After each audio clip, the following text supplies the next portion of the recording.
Okay, this is a short video for Miss Watson. She want to know how I apply my doll hair. So what I do is stick the hook in first,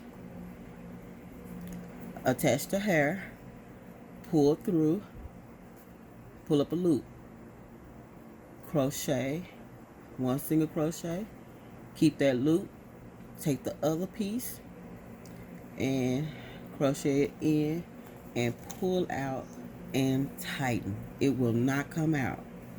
I'm gonna do that one more time for you.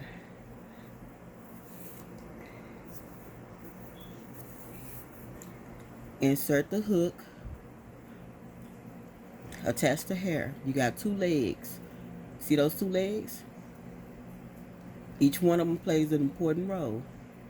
Attach one with a single crochet, bring up a loop, take the second leg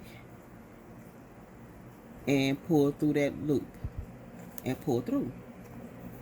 I hope this helped you out a lot, and let me know how it works out for you, okay? If you need any more help, just hit me up in my inbox. Have a nice one. Peace, love, and blessings.